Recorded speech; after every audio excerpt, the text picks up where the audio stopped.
And we are live. Welcome back for the 17th episode. Yeah, 17th episode of the Degen Report. Good morning, good evening, good afternoon. Today we are joined by two of our good friends, fellow degenerates themselves, Gray and Bruce.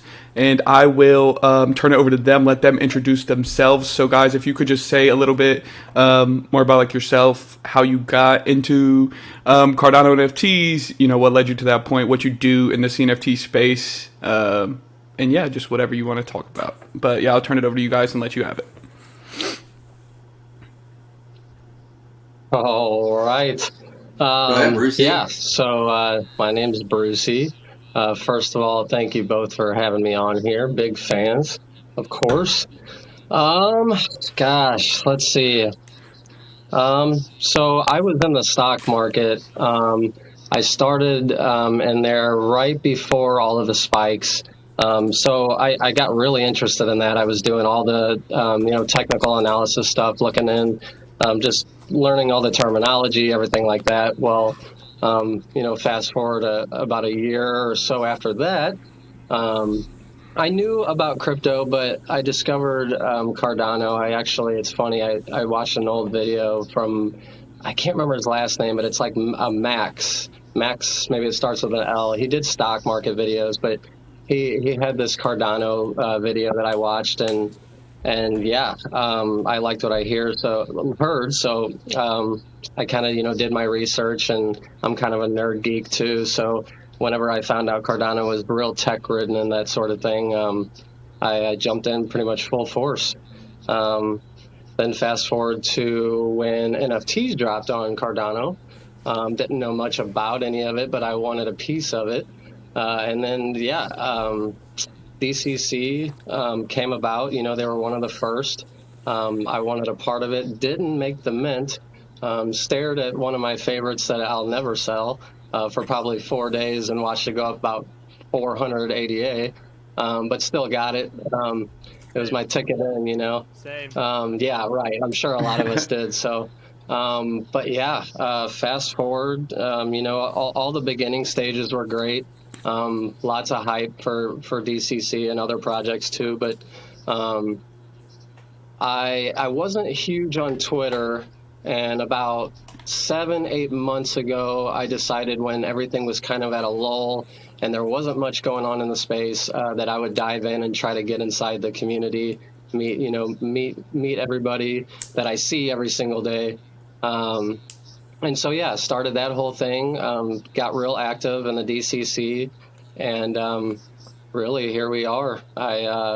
Gray and Ty were grateful enough to reach out to me, and I guess that was something they discussed with Jack beforehand, but they asked me to be on the team, and yeah, Nice. I mean it's just been a roller coaster. Fast forward to Vegas, fast forward to now, and it's a super cool thing. So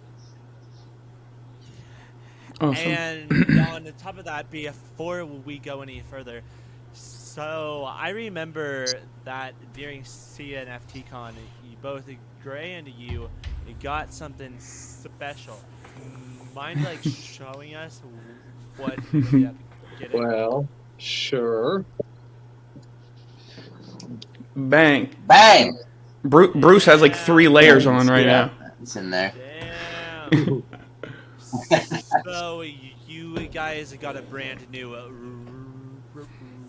role over in the DCC Discord. For the most part, So, yeah. Going off of that, Gray, tell us who you are, how you found Cardano, and then how you found DCC.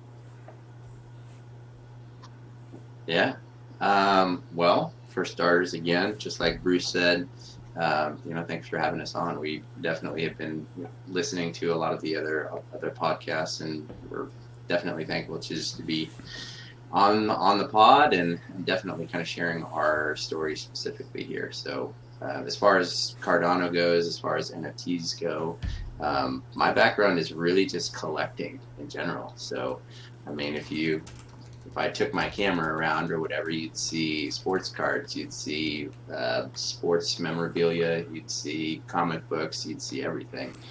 You know, and ultimately I'm kind of just looking for the I don't know, something that's happening with the Could feed or you whatever. possibly But, Oh Jesus. refresh your page? Oh Gray? Jesus, boys. Uh-oh. Wait. Did we lose Just Gray? refresh it and it should. Yeah, and Mitch is frozen for me. Oops. Oh, am I? Fuck. Wait, are we good? Wait, is this my? Are you good, Gray? am I back? Yes. Yeah, I think you're back. Mitch is frozen, but like it might just be he'll pop back in a minute. So just continue what you were saying and just don't worry about him being frozen. Okay. For the most part, yeah. So, collecting, moving forward, like looking for just kind of the next best thing. I also came from stocks a little bit and handling, you know, Webull, going in and out. Not as much stock market analysis as Bruce does for sure, but you know, really looking into blue chips, things like that, and then just transitioning and trying to find something else. I'm an eternal learner. I always want to just kind of continue to learn about new things. So crypto was one of those things where, you know, everybody thinks crypto, they just think Bitcoin, and that's it basically. But there's all of these other use cases for blockchain specifically, and I think, you know, in general, the world as a whole is going to move towards that technology. So, you know, it being so secure, so specifically adaptable to any real use case and real life scenario is, I think, leaps and bounds ahead of any other centralized platforms, because there's so much that you can do off of it, for one. So reading, doing a little research. Obviously YouTube is my best friend. Just like Bruce said, listening to different videos, making sure that, obviously I'm pretty risk averse, so I do a ton of research beforehand before I even start doing anything. In terms of trading or trying to figure out, like, oh, should I buy this? Should I buy that? Should I get into anything? But then reading into Cardano and doing a little bit more research, like the scientific method-based research, and making sure that we're, you know, doing all of these, running all these different protocols and proof of stake, and, you know, having it be as decentralized as possible with the scaling effect of having it be, you know, Gen 3, you know, cryptocurrency, and being able to really just like blast the whole thing wide open was my draw, at least at Cardano, as well as the fees are really low.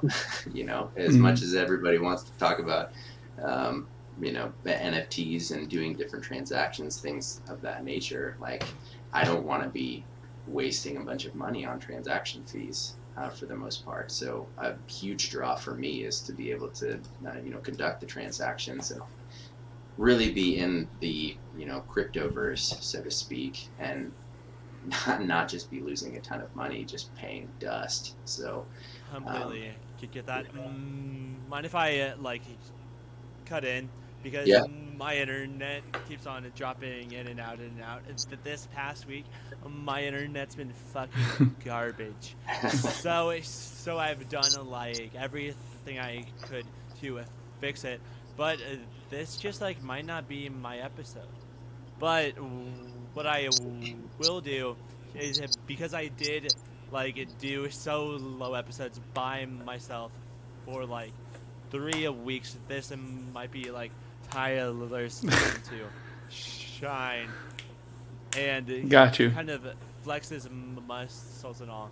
Oh, yeah. So I'll do my best to be here, but I'm not gonna be nearly as like talkative, because I'll just be going in and out, in and out. So Cool. keep No that worries. in mind, guys.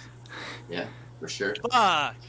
But But I mean, other than, you know, just crypto in general, leading, I mean, like Bruce, a lot of this stuff, I'm looking into the projects and when CNFT and seeing when things are dropping. You know, we've only been in the space like a little over a year at this point for now. So it was literally like, okay, well, what's minting next? And everything would freaking skyrocket. And then you're like, okay, wait, well, okay, now these other 16 projects are dropping in the next 3 days, and you're waiting up, or Mm. you're waking up at 3 a.m. just to mint some random animal PFP. And then DCC came along, and I instantly knew that I liked it, and instantly knew that I wanted to mint it. And like Bruce, showed up to mint. Thanks, Yoroi. Didn't get any. So basically, Shout out Yoroi. yeah, I mean, not a bad video on them, but not very good. But for the most part, it was, hey, I knew I wanted to be in it. Right when I was able to, like, last year was a year of first for me. Never used Discord, never used Twitter, never did any like crypto trading, never did any sort of anything with like even really social media besides Facebook. So for the most part, lots of learning, lots of YouTube, and then getting in on almost the ground floor. I didn't obviously open up like the Discord with the DCC or anything like that, but just instantly knew from the people that were there. The connoisseur, it was Oxy, it was Bruce. Yep. Those were the days where everybody loved DegenCrypto. Like, and then even back then, the floors were like blowing up. But then when the DCC is down, everybody just like jumps ship. They say bye. I'm gonna go begin my own NFT project, and we see that kind of on other NFT projects. But Right. because there was like such a massive Cardano influencer boom back then, to see them all kind of leave that behind, like change their PFPs, never interact with anybody from DCC. What is y'all's view on all of that? It's been rough, man. Like, for the most part, too. I mean, leading up to being on the team, it's literally like, I'm being a part of the project specifically, and being able to be part of the community and seeing how it was. Not necessarily now that we have to like get it back to the way that it was, because that's a past. I mean, we're moving forward. If we're just sitting here staring at the past, then nothing is going to happen for the future. So for the most part, like, when everybody was there and the boom was there and everything was great, yeah, but then everything kind of goes to shit, and the market starts tanking essentially, and the ADA price goes down, and NFTs in correlation also start to go down, because everybody's selling their bags of everything, trying to leave as close to the top as they can leave. It's just, to me, it doesn't really make a difference. Like I said, I'm a collector, so if it's art based, it doesn't matter to me. I could mint something, I like it, I'm minting it specifically for that purpose. If it rugs, I don't care. I liked the art.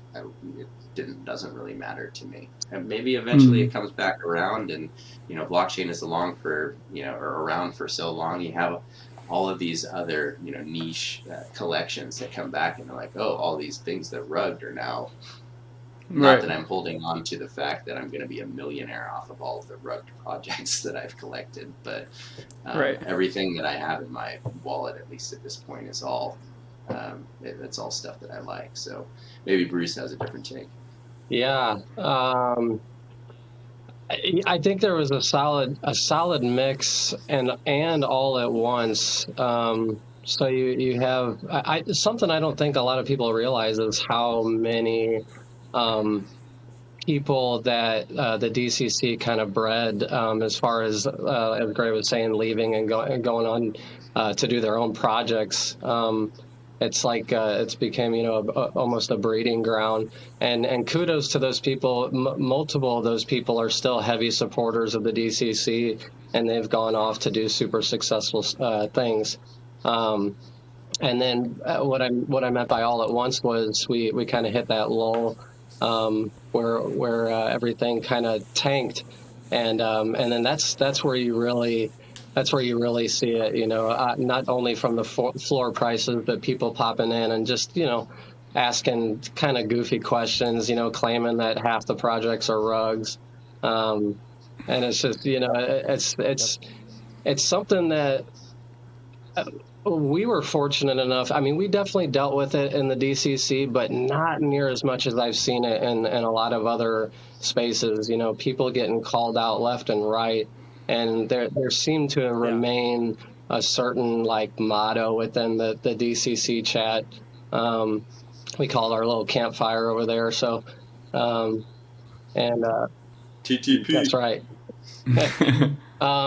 So yeah, it's just something I think that all projects have seen. I mean, other than, maybe the few top ones, people going all in on the blue chip talk and whatnot. But yeah, I mean, it's something that we've talked about a million times, and wanted to push that organic message within the community and just build it up through the bear. So that's all you can do. Completely get that. So after talking to you guys, so I do believe we kind of joined at the same time, where we were never that first massive wave, but we kind of all joined in whenever the wave kept on going and going and going. So I feel like those people that first felt that massive wave, they kind of got out of it.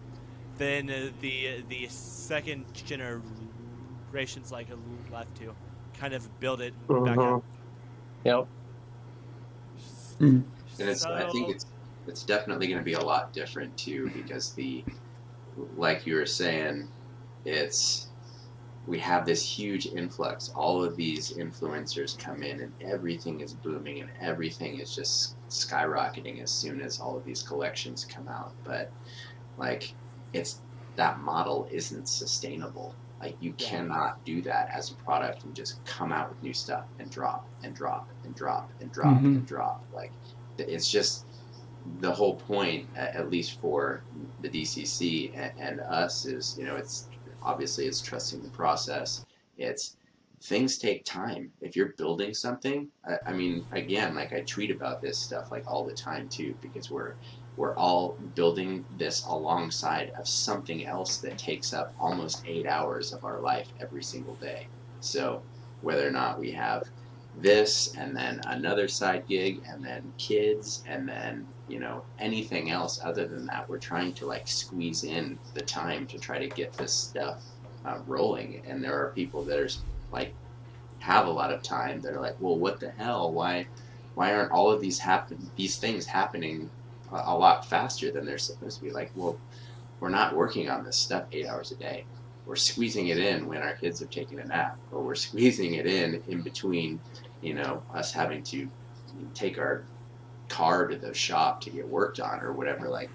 It's the model, I think, that people with the instant gratification that are seeing in this market it's just not sustainable. You can't do that and continue to be a viable product. It doesn't work that way. And you see that even with super successful NFTs, their owners, they are now going and getting part-time jobs because it is worth fucking pennies. Yeah. Maybe they minted for 30 ADA back at fucking $2, but right. Now it is 30 cents. So that 30 ADA is now it's humbling. $10 a mint, and this is them building and building and building over the past 2 years. So let's kind of Tyler. Yeah. Oh, I can segue us into the intro topic, but I did want to say I think I have a unique perspective on it because I joined into CNFTs right at the end of December of last year, so I call it the kind of I guess the midpoint of a lot of stuff, or the very end of everything being good and then everything starting to be bad.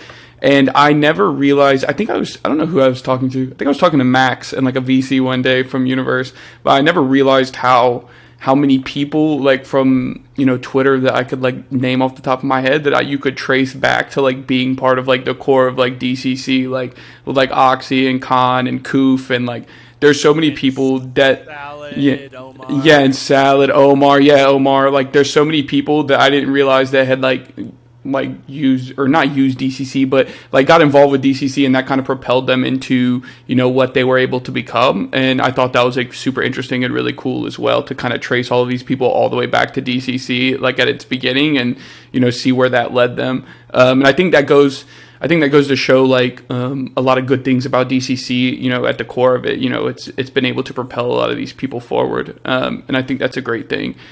But to kind of like sidestep and kind of transition into our opening topic, it kind of goes back to what we were talking about things being not okay. It doesn't really go back to what we were talking about. I was trying to figure out a way to tie it in. Not really, but I do want to. I always love to start us off with the week's Twitter drama. It's like my favorite thing. I'm like chronically on Twitter. I probably spend like 3 hours a day minimum on my phone on Twitter.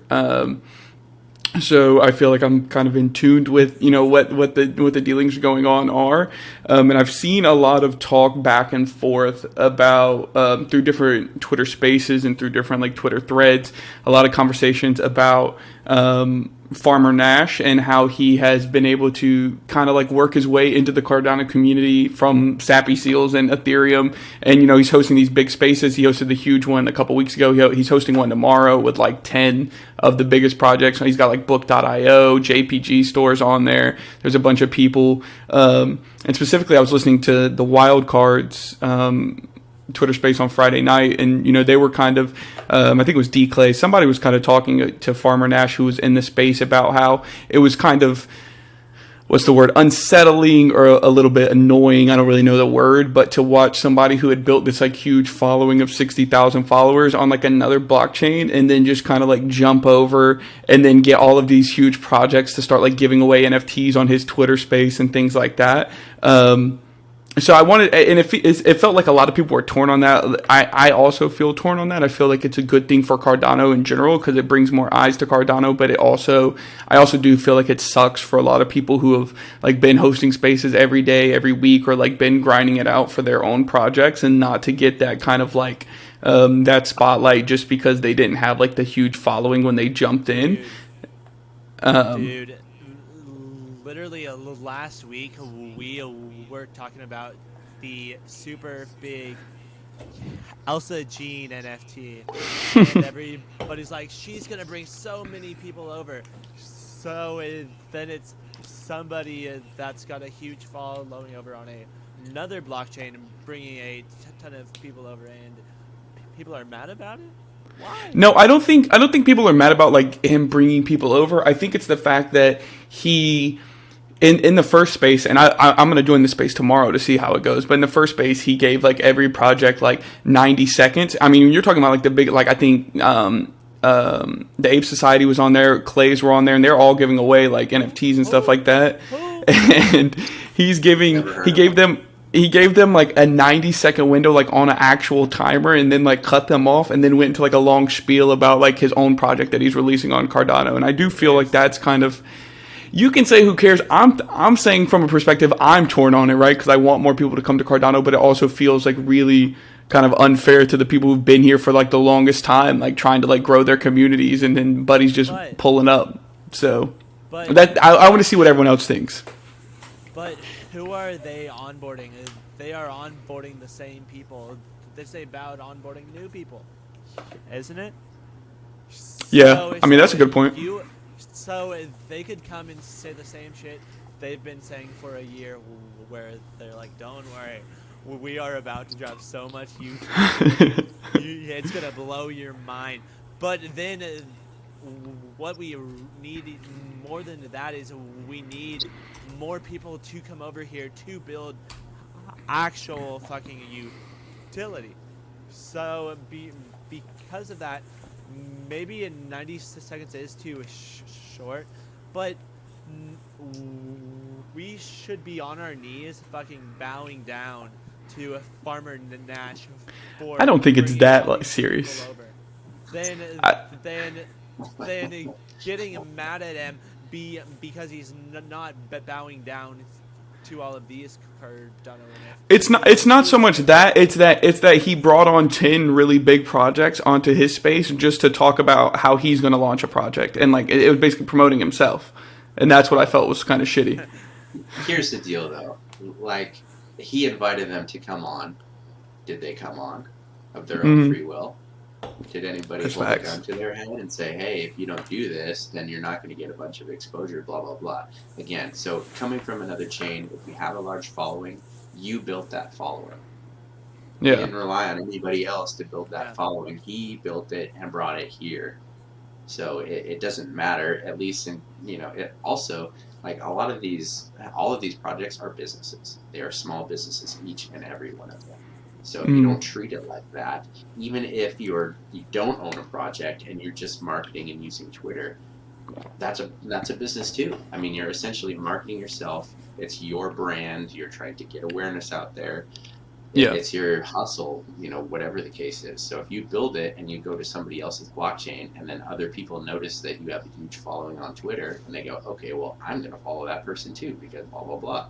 I mean, that's as business, and it's the nature of people and making connections and trying to, I don't care if it's Elsa, if it's Farmer Nash, if it's Wab, if it's whoever, more eyeballs on Cardano, more users, getting wallets, buying ADA, using it for transactions is good for everybody.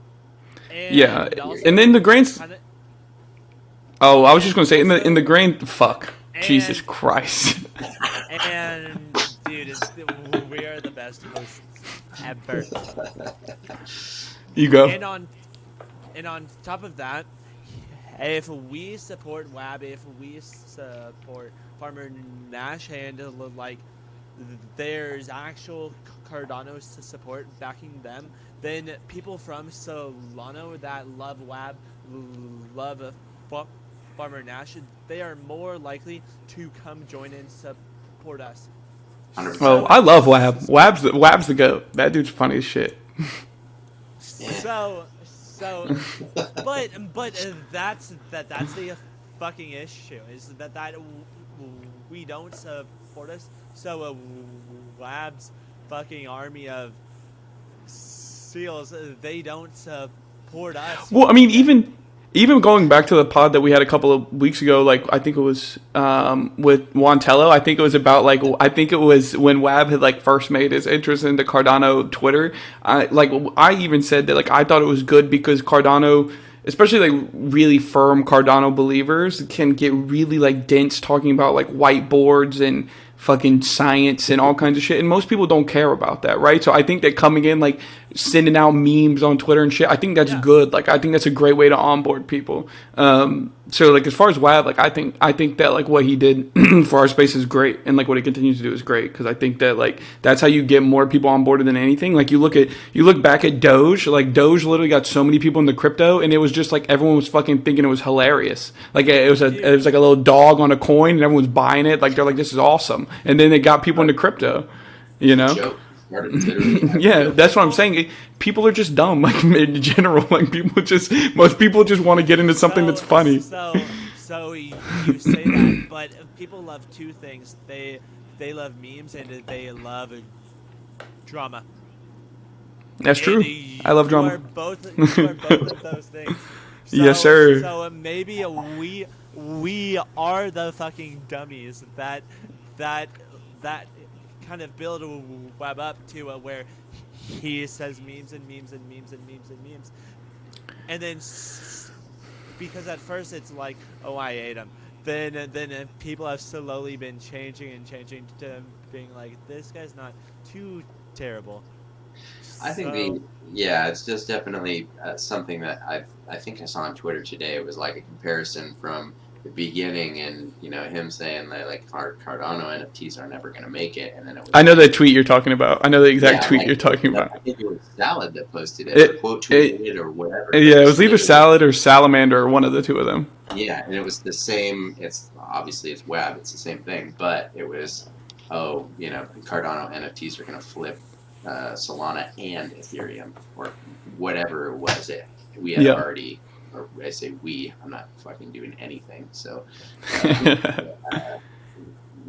contributing to a CNFT project. That's what I'm doing. But for the most part, it's literally like that's the only thing that kind of talking out of both sides of your mouth kind of a thing. Like if you're going to come in hot with like a take like that, okay, the response essentially, a couple months later or something should be like, I was fucking wrong.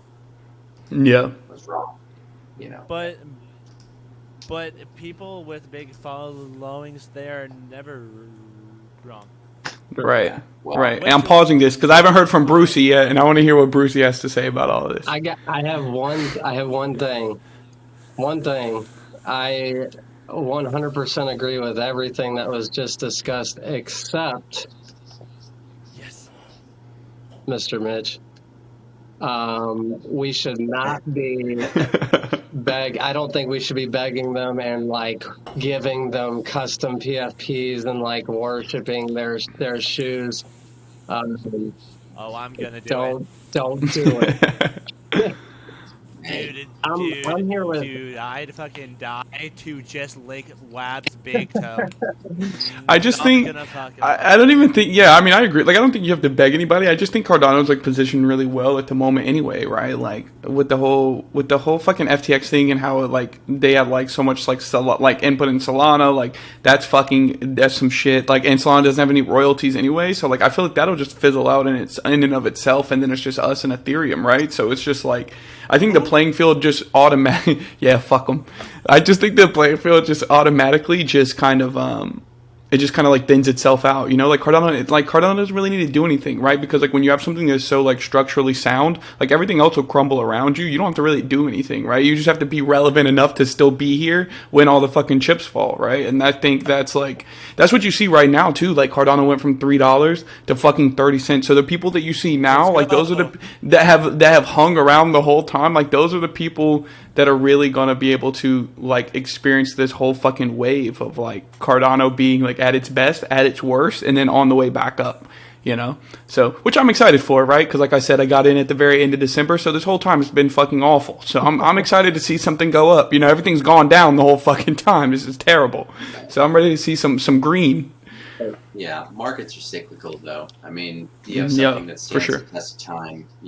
Cardano, the tech is there. There's no way that it does not succeed. And Charles is out there everywhere. He's going to conferences. More people are onboarding every day. CNFT Con was fucking awesome.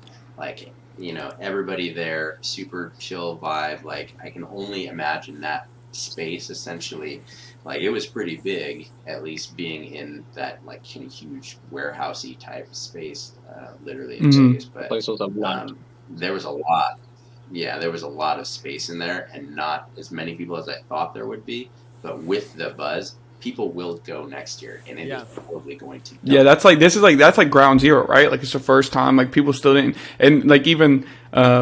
We were talking with like Jub on one of our podcasts. He was like, dude, he was like, there's so much shit that like people didn't even know. He was like, dude, there was like whole like speeches going on and upstairs. No one knew there was upstairs, so no one was going because no one knew how to get there. He was like, there's so much shit that like you can build upon and make it like so much greater next year. Which will be like super sick. Yeah, and hopefully, if they can continue to keep it in the same space, obviously you want to have. It move around and be accessible to other people around the world too, because obviously in the U.S. we're not the only ones using Cardano. So for the most part, I mean, I would want to follow it. I would want to go. It's one of those things where like a Comic-Con kind of a thing. You don't get the experience. You don't get like the real essence of what it is that we're all here for. Yeah. Yes, we're all here for the tech, and we're all here for like building relationships and stuff too. But we all say, "Hey, it doesn't grow someday." Like, you can't get out there and fucking actually talk to people that are interested in what you're interested in the like-minded. We're all trying to, cultivate, and add more users essentially to this chain. And as soon as we get that, the catalyst, the super whatever it is, maybe that's CNFTCon, I don't know. Maybe it's going to reach a large audience. There was so much content, and to me, content is king, because you have eyeballs on Discord, on Twitter, on the web, on different websites. Like, the more eyeballs you can reach, the more people are going to be like, oh, well, what's that? And then they get curious, and just me, like Bruce, like you, like they're going to go, oh, I don't even know what crypto is. Okay, YouTube, what's crypto? Doing what I do over on twitch.tv / Stutterboy CNFT. Shameless plug. I mean, shameless.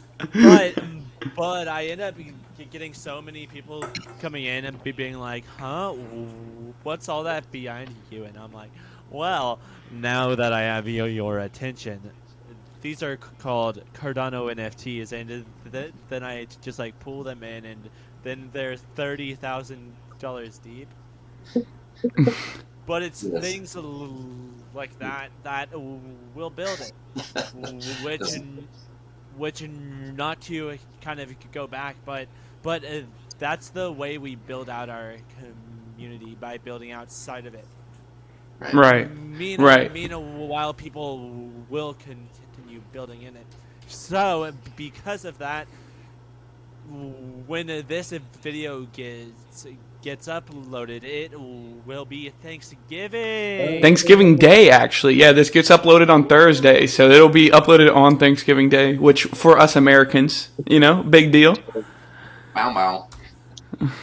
And so with that, do you guys plan on onboarding any family, any cousins, any sisters, or? Take it, Brucey. Yeah. I don't. My brother hasn't really shown a ton of interest. He's pretty busy. He just had a child himself, so he's pretty ramshacked on time. But one of these days, I'll get him into it. But as far as anyone else, I actually had kind of been contemplating the idea of maybe putting together something on Facebook. We don't have a presence on there, and it really wasn't thought of much, just because of the sentiment. It's pretty much all on Twitter. But I have a pretty decent following on there, just locally. Oh, do you? How? What do you mean? How did? How did you grow a following on Facebook? Because the only people on Facebook are 90 years old or fucking 55. Gray. That's funny, because whenever I mentioned Facebook, that's the first thing Gray said. He said, "What do you?" I thought I was older than you. Yeah. So how did you build this following?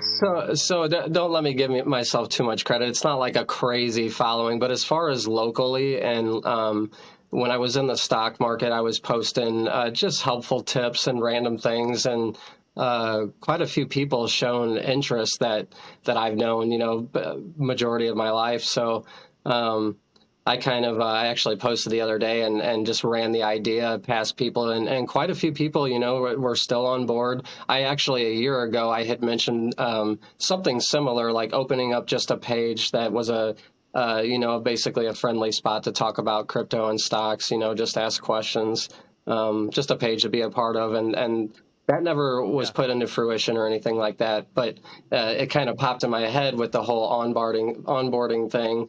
And how can we bring in people to blockchain technology first and foremost, but Cardano and hopefully DCC in the return. So we'll see how that goes. It's in the brainstorming phase, but that's kind of an idea that we had to maybe pull in some other interested people. Yeah. Definitely think, along the same lines of that, the not necessarily just crypto in general, but are really, really, I mean, just like you're saying, Mitch, like, look behind you. That's how people Ah! get that. Like, that's how people get onboarded. They go, "What's that?" It's a picture. Yeah.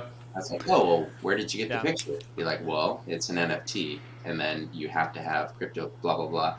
And then what? I mean, what an easy icebreaker, at least, to start a conversation with somebody where it's instantly defensive, because generally people feel like they're going to be sold something. It's like, no, I bought this with my own money. It's a piece of art, but I had to exchange fiat currency or dollars for this other currency and purchase it. Yep. I mean, Right. putting it very simply, at least so people can understand it, is the biggest thing, or at least in my opinion and my experience, it's the biggest hurdle.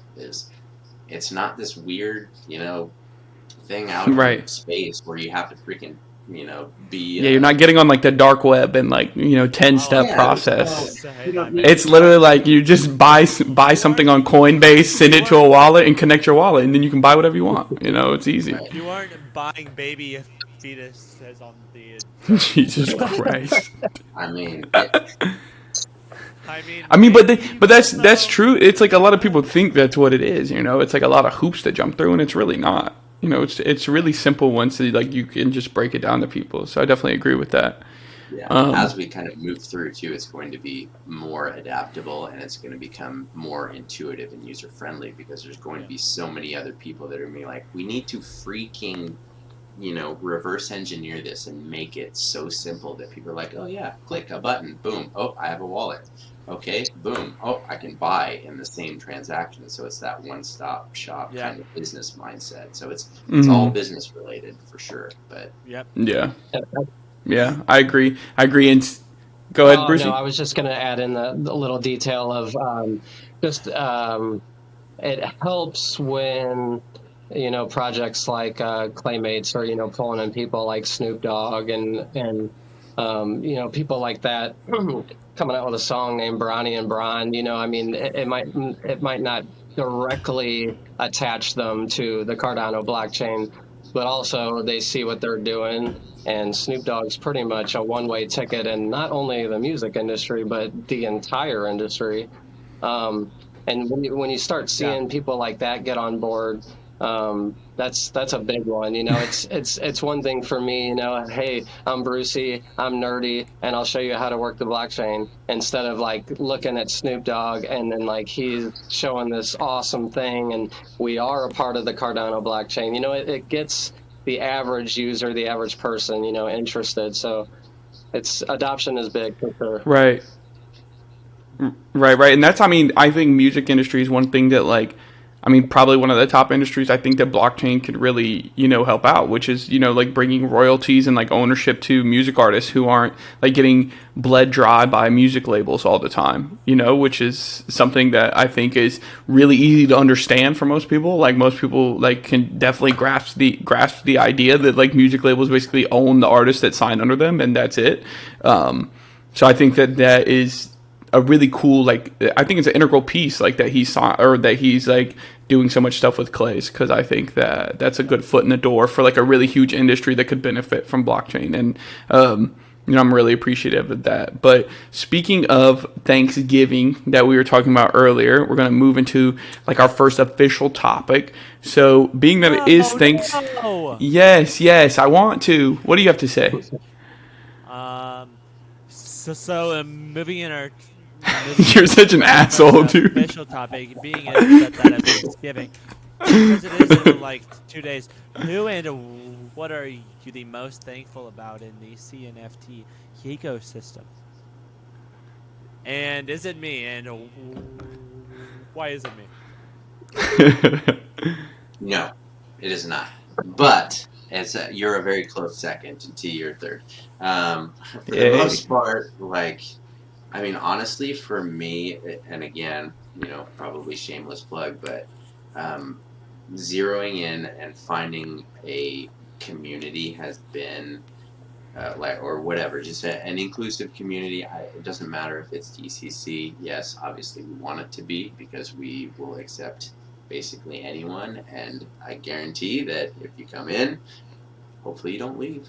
For the most part, that's pretty welcoming for the for the average everyday person. But I'm most thankful for the space in general, because most of the people that you interact with on a daily basis are super nice. They are inclusive. They are, I don't want to say like woke, but open-minded enough to, field questions, answer, not be super impatient and, just want to gain followers or move on to the next conversation or whatever. It's like an actual, a building of, connections and, networking, and really trying to make or be an integral part, I think, of just the blockchain in general. So at least for me, it's just communities. I'm most thankful for the communities, and most thankful in my specific journey for the DCC. Sweet. Very well said, Gray. Very well said. I would have to at least agree in the same sense that the entire space was something that I never saw before. Going back to when I said that I was in kind of that stock market run-up, it's similar in communities, only it's way worse, a lot less friendly. But it was a big thing, and the memes were everywhere. It was fun. But whenever I got into the NFT space and saw how people treated each other, and just how above and beyond someone that you don't even know is willing to look out for you, is a cool thing. Let's see, a little less of a general answer. If I'm going to call out particulars, I'll definitely say DCC for sure. They've really reeled me in. I've learned a lot from people in there. Thankful for Jack for being such a good founder, and just for giving the community a good space and really letting the community run with it. And then I'll call out Gray, Mr. Graysky. Step on up. I'm thankful for Who's for that? This cat. I'm thinking. Isn't he like 70 years old? So, Oh, jeez. So I'm basically an alien. I'll attach him to Ty too. I can't leave Ty out, but both of them too have played a huge part in my everyday life. I mean, if we're not bullshitting with each other on Discord, we're switching right over to Twitter and bullshitting on Twitter, or I'm receiving a text message, asking if you're up, blah blah blah. Gray's El Capitan. The you up text. The you up text. I love it. The response generally is no. I'm like, okay, right on. Not up. 7 p.m. bed time. But yeah, so just all these guys I mentioned have just been a really good push. Super good friends. It is a business, but there's super strong friendships that are involved, and we're already talking about the possibility of visiting NYC next spring. So East Coast. East Coast, the best coast. Come on, let's go. Yeah, let's calm down. Let's pump the brakes. Yeah, that's pretty crazy. Yeah, Actually. I mean, you cut out like New Jersey. New Jersey's pretty bad, but the rest of the coast is pretty all right. That's where Ty is. It's just because of the turnpike. The New Jersey Turnpike has to be the worst road I've ever driven on. But other than that, it's all right. That's funny. Tyler. Oh, I'm up next. Yeah, I mean, everyone's kind of spot on. Like the whole community as a whole, like super thankful for that. I think if I had to like name a couple of people, definitely my friend here, Stutterboy, pain in my ass, but great friend. He texts me, dude. He's like stays up streaming really late, so he'll text me like 3 a.m. about something. Like I'm gonna respond. Like I have a corporate job, dude. I'm asleep. Like why are you texting me at 3 in the morning every time? No, but even when you are up and I'm also up, when I do call you, I actually don't care about your bags. I'm like, dude, Let's talk about you just getting married. Yeah. Let's talk about what you're Or- into, which yeah. nobody else cares about. Yeah, or Mitch will call me. He'll be like, Nobody else "Dude, this cares. Uber I just had was so fucking weird. You got to hear this story." And he'll tell me this whole crazy story about this Uber. And like, I really do appreciate that, because I feel like a lot of times behind the screen it kind of like dehumanizes a lot of people, right? You don't get that like human element of like getting to talk to people. You just kind of see them on the screen, and especially in NFTs as well. You know, they have like a picture of like a lizard. Like, bro, I don't even know what you look like. You know, let alone like how you sound or what you think. So definitely, Mitch. Definitely appreciative of my good friend Stash as well. Stash is always like I was texting him back and forth for like an hour yesterday. Always good to like bounce ideas off of. He gave me my first opportunity as a community mod. Now, granted, the founder rugged us, but I mean, is what it is. So that was Fresh Mutant Click. You can look it up on JPEG Store. Fresh Mutant Click. Yeah, I'm pulling it up right now. You can look it up. FMC Fresh Mutant Click. I thought you said something else. Yeah. I get that a lot. But that wasn't it. No, but I mean, yeah, Stash has always been cool. And then I think that obviously, yeah, like Max from Universe, Jub from Happy Hoppers, like so many like great. I did So that. yeah, a lot. Mitch kind of introduced me to Max, but yeah, a lot of like just great people that are like, Chubb, they are awesome. yeah, awesome people. So yeah, and definitely like to kind of reiterate what Gray and Brucey were saying. Like, there's so many people in the space where you can just be like, you can just bounce questions off of them. Like, hey, like, have you looked at this project? Does it seem kind of sus to you? Like, whatever it might be. Like, people are always open and down to like just chat about anything. So yeah, definitely grateful for the community in this holiday season. Hopefully next year our charts are green, not so red, boys. That's right. Let's get it. Goal. That's freaking goal. That's right. So, Long.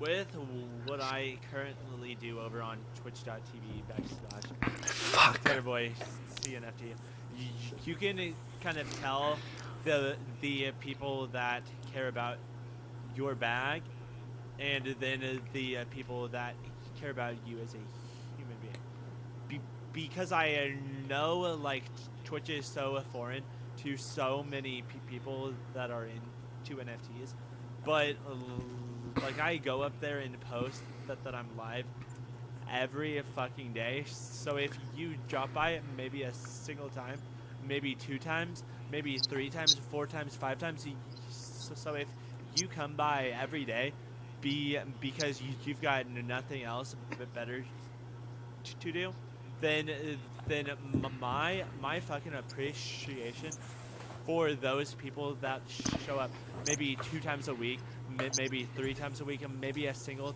time a week is so much bigger than it is for everybody else, because they don't have to do that. But Right.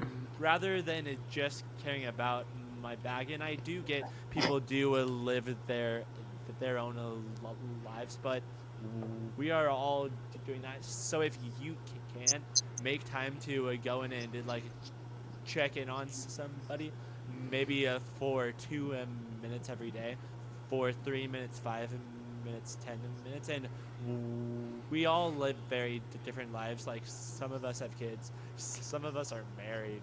Ugh. But even more than that, there's a ton of people that don't, that just care about NFTs, care about their bags, and then they'll go on Cardano Twitter and be like, "Oh my God, I'm so depressed." Then join my Twitch. Let me entertain you. Let's Right. talk about the positives in the community, and let's forget that Cardano is down 70% or however. It's like 90, dude. It's so fucking bad, but A little rough.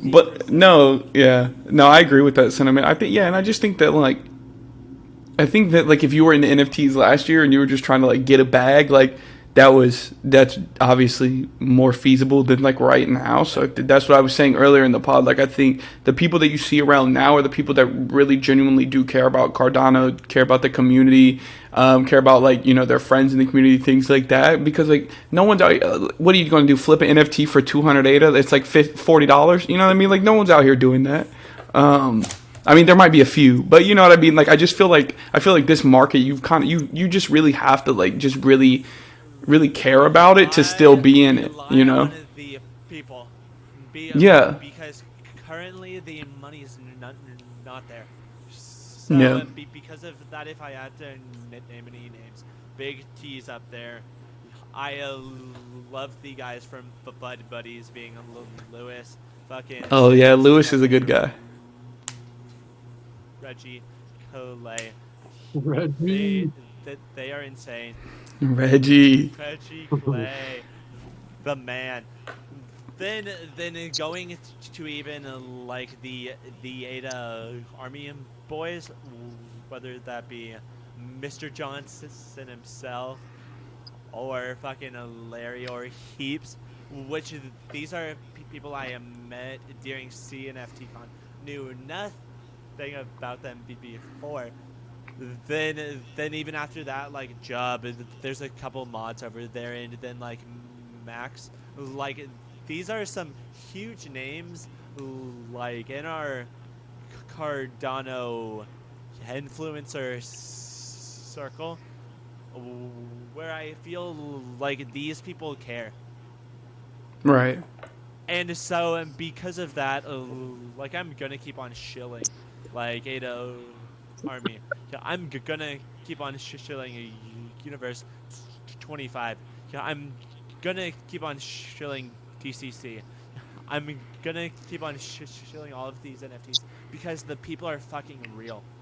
Right. They are showing up for their community. They are there for their community. So it's not just like, how can I make $40 a day? Right. So let's grow something huge. Right. And to play off that and to kind of wrap it back to something we were talking about earlier, when I was having like a chat with Max about something one time. I think it might have been when like Jack was like arguing with somebody on Twitter about something, and Max was talking about like how you see these people, how you see these people on Twitter, and they might get in like little spats back and forth. He was like, but he was talking about, and this is when I kind of like realized how much DCC had like influence in a lot of people that are like still around or maybe not around today. But Max was talking about like you don't see. He was like a lot of people will see like what Jack or what somebody might say like on Twitter in this specific thread. He was like, but you never see like those conversations that they have in like people's DMs or on voice chats with people like behind closed doors. And he was like, if people knew like the amount of like onboarding and like nurturing that Jack had done for like so many people, like this little like Twitter spat wouldn't compare to anything, you know what I mean? Because it's not even that important. And I think that's like a lot of people in the space right now, right? Like you might see them once or twice on Twitter, maybe saying something, but like that doesn't compare to like the 10 conversations they have going on in the background, like with each other, like with their friends, like trying to like nurture those relationships. So yes. That is what we are all doing here. We are building that bond that then come the bull time where we're gonna be rich. We'll be fucking rich. Wag me as a big wag me, baby. I love to say wag me. I try to reel it back in on the pod, but you know. Thank you. A quick wag me. Everyone thanks you for that. Yeah, you know. Yeah. But anyways, going back to talking about being thankful for Thanksgiving. So Thanksgiving is a time where we just eat so much food. As Americans normally do. What is y'all's favorite Thanksgiving meal? Favorite? Wait. The question is, what is your favorite and least favorite food, right? So you got to give me the best Thanksgiving dish and then like the least favorite that other people like and you're like, that shit is not good. I'm already on it. All right, let's hear it, Brucey. You're already on it. Let's hear it, Brucey. So favorite dish, just one thing, like a side, or like a whole thing? Yeah, just one. Yeah, just it can be a side. It can be like the bird, like whatever. It has to be the best food that you look forward to, and then the worst one. The bird. Turkey. No, okay. So my favorite side, I think, or my favorite item, even over the turkey, is sweet potato bake. Sometimes people put the marshmallows on it and stuff. I don't really. Oh yeah, dude. A sweet potato like Casper. Yeah, the marshmallows on the top are Let's go. fucking mint. That is mint. Bruce, have you ever seen the episode where I'm talking about my favorite food, man? No, I don't know. I don't think so. Well, you and I are very, very similar because my favorite food is also the sweet potato. Let's go. And then my hated that I think I've seen is Brussels sprouts. Ooh. Brussels are Rough. good. You need to wait. All right, hold on, Bruce. You grease and fat. wait. Hold on. It kind of cut. Wait. Pause. It kind of like cut out. Like everyone kind of froze. I could see Gray. I couldn't see you guys. All right. So what were you saying, Bruce? Your most hated what? My most hated. No, you're here. No, you're good. You're good. My most hated that I've seen, I think, is Brussels sprouts. That's Oh, dude, you gotta live a little, bro. Dude, Brussels sprouts are good. They stink like shit. You're gross. But you cook. You have to know how to cook them. Like a shit ton of bacon grease, some olive oil. Dude, it's the bacon, bro. Like bacon and the olive oil is really like what makes it, and some good like flaky salt, not like the little shit. The flaky salt. That's what I'm telling you. So basically, take out all the Brussels sprout flavor. Yes, bro. Exactly. We are not rabbits, so yeah. I mean, yeah, he is a rabbit. I mean, I can go next and say that like turkey is always like, 9 times out of 10 turkey's mid. Like turkey is like, it's good, but like it's almost better like leftover like on a sandwich than it is like just straight off like the fucking oven, you know what I mean? So I think turkey's like okay. I'd say my favorite food, if it's cooked correctly, is a good like baked mac and cheese on Thanksgiving Day. Fucking heat. Dude, the best. A good baked mac is so good. I think my least favorite that everyone like raves about is probably like stuffing, bro. Stuffing is not that good. And I will die on that hill that stuffing is not good. I was tweeting on the Degen Report Twitter account last night about it, like what's like the most mid food, and like everyone was going back and forth about it. Or maybe it was a different account. I don't know what I was on. I got like 3 Twitter accounts. But anyways, stuffing is not that good. Continue on. Yes. Stuffing. Terrible. Hey, most people that like stuffing, they put gravy all over it. You know what I mean? Like, bro, you're not even eating. Just gravy. Just drink the gravy then. yeah. Just put the gravy on something else. That is my favorite Thanksgiving alcoholic beverage. You get a big bottle of whiskey, pour it in the gravy. Oh, and nothing clogs your heart faster. Yeah, the old heart stopper. I like it. I love it. Big fan of the mac and cheese. Big fan of the grits. Pause. You're not eating grits. You're not. What are you eating? Pancakes? You eating pancakes with it? Pancakes, grits, fucking gravy. No. See, so you had talked about this like twice baked mac and cheese. Now imagine doing that with the grits. You're baking grits? Dude, I knew Texas was weird, but like that's crazy that you're doing that. Covered it in gravy. But I'm putting y'all under Arkansas, and I thought that was the worst state, but I'm bumping you down. That's crazy. We have better food than Arkansas. So. I'll back that. I'll back that Arkansas state. And we don't fuck our cousins nearly as much. Jesus Christ. As much. That's good to know. Maybe 2 times a year, but that tends to be our max. No. Good to know. Arkansas bloodlines are pure. Got it. Very, Yeah. very Gray, let's hear it. Let's hear your take. Oh man, I mean, favorite Thanksgiving food, side, whatever, garlic mashed potatoes. I could eat an entire. Fucking good. I could eat a 5-gallon bucket full of garlic mashed. Like with a serving spoon out of the huge pot that they make ladle, it just. like ladle. Yeah. The one that Yeah. you use to pour the gravy on is the one I'm going to use to eat it. Yeah. And then stuffing, that's the worst. Get out of here. Yeah, stuffing is not good, dude. And I think based off of all of these answers, we can all agree that the main entree, which is normally for non-Americans, which is normally turkey or ham or both. Most people have either one. I just feel like the sides really are ham is way better than turkey. I love ham, but I just think the sides are way more worth it than like the main, like the turkey or the ham, bro. The sides are way better, and that's just a fact. And the desserts, all the pies, bro. Come on, dude. I love Thanksgiving. I'm so excited. It's a whole deal. Like they all have to like feed off of each other. Now I will, yeah. Now I will say though, like there's also two types of people in Thanksgiving. There's the people that make like two separate plates, and then there's the people that make one big plate, and it's like Boeing in the middle. You know, the paper plate, and it's about to rip in half. One plate, See, I can't do that, bro. I'm not putting my green beans on the mashed potatoes with the roll just sitting on the top on the grill. Because I like to enjoy things as they are. I'm not trying to get it. That's how my brother is. My older brother, he will fix a plate, and I'm literally like, I can see it cracking down. Like, I'm like, dude, it's going to break. Like, there's no shot it's going to make it to the table from the counter. Like, you're going to rip it. Dixie. Like, you got to get the chinette, you know. Oh, yeah, and it's the big oval plate. You know what I'm talking about? The big oval size plates? Those are the ones. That we got those downstairs. That's what we're having for Thanksgiving.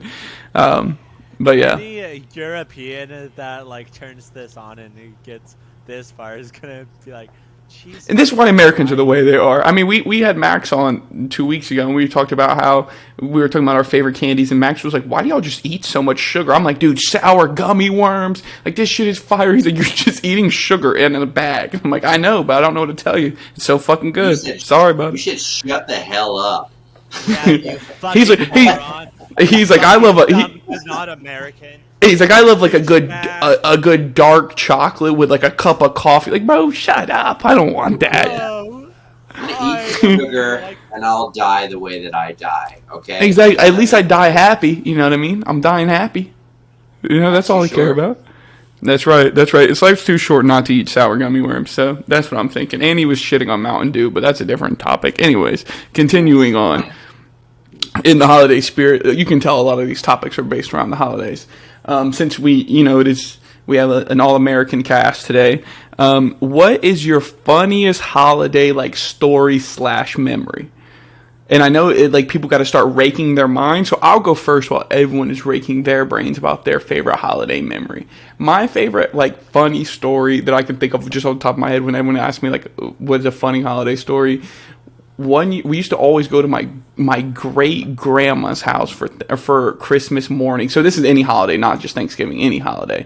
And we used to go to my great grandma's house, and I was probably in like middle school, and my parents obviously were like, hey, like me, I have two brothers. They were like, hey, go put on like some nice clothes. We're going to your grandma's house. And me and my brothers were downstairs on the PlayStation 2, you know, with the wired controllers, fucking playing like GTA or something like that. I don't know what we're playing. We're playing some dumb shit. And my mom came down. All three of the boys' rooms were in the basement. So my mom comes down the stairs and sees we're like on the game, not even like dressed or anything like that, wearing like shorts and a t-shirt. And she came and like ripped the controller out of the console and threw it against the wall, and it broke into pieces. And then my brother got mad that she broke his controller. So he put on this ugly, I don't even know where he got it, like Goodwill. I don't know where he got this shirt. He's older than, like 3 years older than me. He puts on a button-up, short-sleeve Harley Davidson like shirt that has motorcycles all over it. And he was like, this one's got a collar on it. This is what I'm wearing to Christmas. You wanted this? This is what you got. And it's like, we talk about it every year, and we laugh, and my mom hates it, and it's the funniest thing ever. Mine's like not so like funny. Don't make me sad, dude. Every time he says that, it's going to be really sad. And I feel like it's my title to be the podcast like funny goofy good guy. But maybe I told y'all about this, but there was one Thanksgiving where I think it was snowing over here. Everything was iced over and shit. And I ended up driving home like 45 minutes when I was maybe like 15 years old with my permit. Down the highway, down the freeway, pitch dark. My dad was drunk in the passenger seat. I had my fucking permit. He's like, dude, just like, take us home, man. And I'm like, John, it's fucking 10 p.m. It's snowing. Fucking, I'm like in Texas. my car out. So I ended up driving us home.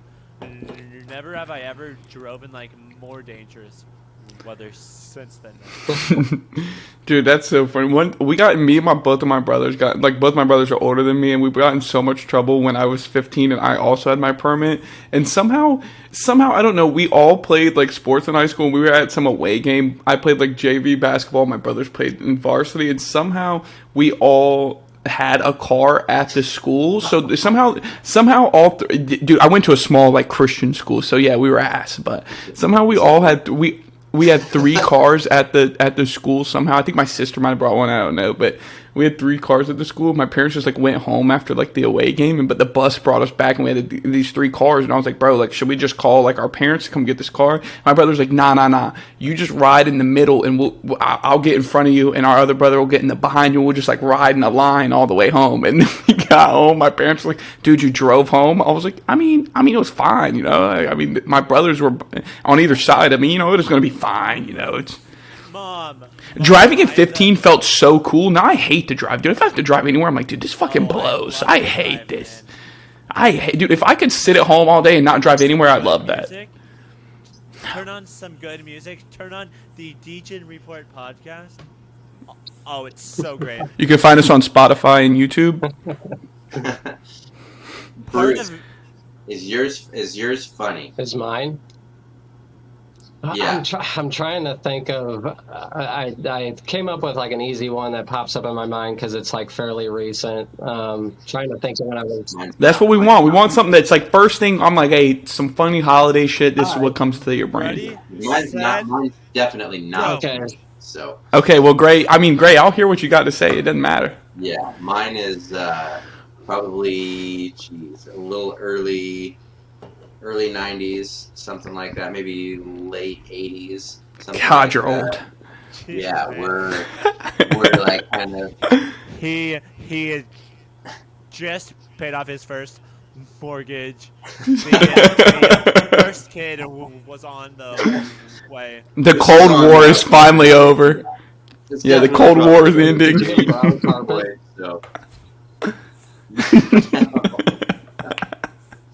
Oh my god. Basically just at our house. I mean, I was a kid obviously, but for the most part it was one of those kind of coming of age and generally feeling that having your parents say that Santa still exists and kind of going, okay, you're kind of on the fence at least at that point, so we're heading towards Christmas, everything's going pretty well or whatever. And there was this toy line specifically that was called Spy Detector. And they had a bunch of basically like fedora trench coat with the hood or the trench coat collar popped up. And it was very spy kind of oriented in terms of all of this fancy. You'd have like a wristwatch that Dick Tracy, you could literally like talk into or, do something like that. And, there was a specific watch that I was talking about that I wanted for Christmas specifically, and they're like, okay, well, my parents just kind of came back and they just kept saying, okay, well, just you continue to kind of write a letter or whatever, tell Santa that you want that, whatever. They mail the letter, blah blah blah. We kind of go, and then a couple days before Christmas, I'm just like bursting with excitement about, okay, man, I put this letter all together. Santa, I really told him that I really wanted this gift. There's no way that he couldn't get it. He couldn't get it for me. And I just I guess I was snooping around. I don't even know why I was snooping around or whatever. I was probably looking for Christmas presents for something else. But I find under my parents' bed, unwrapped, spy detector watch. Let's go! Yes. Broke your heart. Breaks your heart. Yeah. Heartbroken, excitement, obviously, I would, on opening it on Christmas Day, it was going to be like the best thing. But, Santa's not real. So, hey, for any kids watching, sorry. Yeah, for any I just got in an argument Santa the other day at Walmart with a little kid trying to tell him Santa was still real, so. Bruce, he's arguing with children in Walmart. He's real, you bitch! He's real. How I'm dare a you? long time supporter, so. Yeah, He's been subbed to Santa for such a long time. Back when I was in like 7th or 8th grade, my parents they came over to me and was like, so we need to talk about something and it might be hard. And You were in 8th grade? Santa's not real. But then You were 14. keep in mind, I knew this. You got to know in high school already. But I thought that maybe if I told my parents, they wouldn't go as hard. Because usually they'd get parents' gift and then Santa's gift. Yeah. You got to get the both. Sure, Santa's real. I cannot believe that. Gives me this fucking NFT that cost $5,000. You real? I can't believe you were about to start driving and your parents told you Santa wasn't real. That's so fucking good, dude. When did y'all learn? Or Dude, you guys always been haters. I was like 6 and I was probably like 6 or 7 and my brother was like, hey, my brother woke up like hella early. My older brother's, he's 16 months older than me, so like a year and some change. He's not that much older than me. And he was like, hey, he woke me up at like 5 in the morning. It was dark. He wakes me up. He's like, hey, dude, let's go see if Santa brought the presents. And he's like 8 and I'm like 6. So I'm like, oh yeah, let's go, right? So he gets me up out of my bed. I walk downstairs and my parents are putting the gifts under the tree. And I was like, well, that's not a good sign. I caught them in the act, bro. They were putting them under the tree. Maybe Santa told your parents to do that. Dude, my parents did. Mental thing. Listen, I have 5 brothers and sisters. My parents didn't care about lying at that point. They were like, yeah, sorry, dude. You can't see Jesus doesn't mean he's not real. Listen, well, Santa Claus is indeed not real. So maybe Santa Claus is inside all of us this whole time. Whoa, yeah. Pause. That's crazy. Whoa. Wrap me a gift for Yeah, clip What can I it. Clip say, it. guys? Clip it. I'm woke. Santa's inside me right now. Jesus Christ. How's that feel? That sounds comfortable. He says ho ho ho. Alright, let's keep it moving. Alright, so moving away from the holiday topics, let's move into something a little bit more, it calls a little more brain power. So would you live forever if you could? Yes. No. Yes. I wouldn't.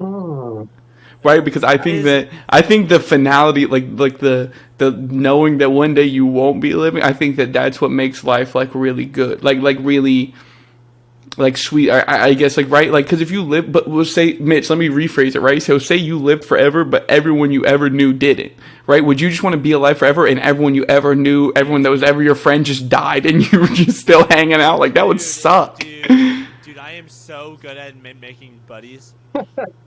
You're just I'll just make a new friend. That's awful. Yeah. The vampire. Mitch is I've been holding Cardano for 300 years, dude. Fuck you guys. I have been here since it was at 30 cents. Now it's at 3 billion. Yeah, fuck you guys. This is the way I'd become a very wealthy vampire. I just think that like I wouldn't want to if no one else could, right? Because I feel like I would just always be sad, right? Because you just like your family would be gone, you'd make more friends, they'd be gone. Like it would just be they would just be sad. I'd rather just kick the bucket. See ya. You can make family wherever you go, though. You can That's not the same. kind of find.